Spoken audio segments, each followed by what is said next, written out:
Assalamualaikum, ya Waalaikumsalam. Kamu selaku istri kami mau tahu untuk khadam suami, akan tetapi ya kami capek mengurus anak-anak, sedikit waktu untuk mengurus suami kami, bagaimana dia? Nah urinya nampak namanya harian kena kadam lako, kena kadam lako, kantit awte kan, tak kadam mana nanti awte lako, kibancara nak kadam ubiati. Dari lako lang letak urusan nanti tanya tengah tak pertimbangan ni letak kui pegah lako col anak dia pula. Hurufnya itu nak padam drone ni lu. Nak putuk bajai kulai drone nak huruf le drone ni lu. Dina lako nya umfu. Tanya mana tak bayi ke perumoh, dari perumoh tanya pi hana lagi bayi dan drone urina baik dia kata pegang mana, kaji mana-mana. Nah kau buah lebih ya. Ini kata kau hek payu ni nak naik hibris. Anjir dekat kau. Memang ni lagi mana? Ni tak payah bagi tugas. Maka dalam hidupnya tentu kedamaian, kebahagiaan dengan saling pengertian. Umum lah. Itanya lah kau juga umum.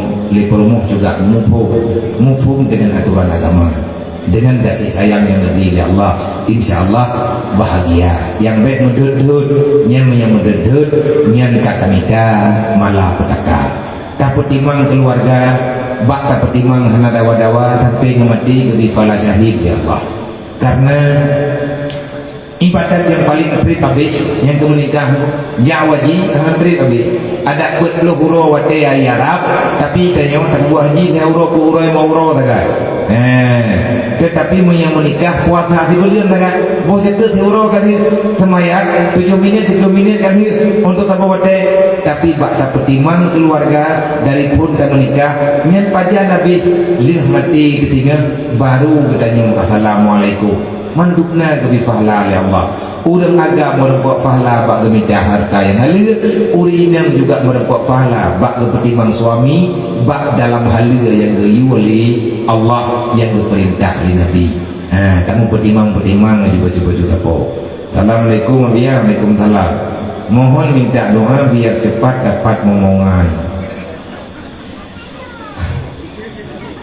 Kalimang tu Nabi aku menikah hana truk jamaah tu.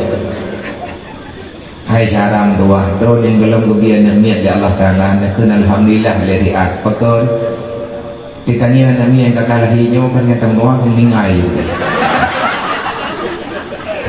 ya iya urang galau nana susah kebenaran biu doa rata thago dia mengkawai rata lungki benaran ditanya yang kanan kata mengkawai begadau gitu kata sedot rat gadah tanya pada sedot pakai bahan Nabi yang menolong dan tabah dah yang diberi Allah Ta'ala dan yang God berarti hanya diberi dalam doa juga kan yang doa walaupun doa ya Allah nyoso yang tulis permintaannya yang kira-kira doa untuk bagah nanaknya neberi Allah kepada orang yang tulisnya bubagah neberi anaknya tegaknya baik inang ataupun agam bernegeri anak yang soleh yang solihah yang bermutuah udip dalam dunia berik di mima meyah dalam surga nyan kali dalam doa semoga berterima oleh Allah tapi meyahana gebi nak tabai le pakon Allah Taala napu ke nabi ke tanya yang ku buat si kalau ku percaya ku buat teman dia gebi anak tengok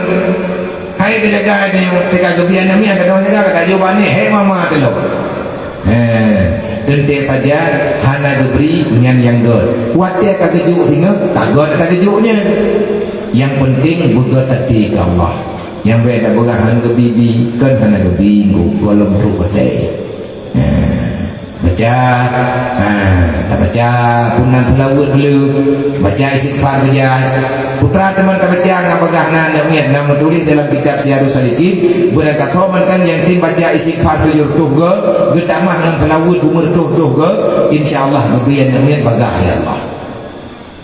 Namanya jule dandang lain ben lagi ayatnya ayat ini kenyang jule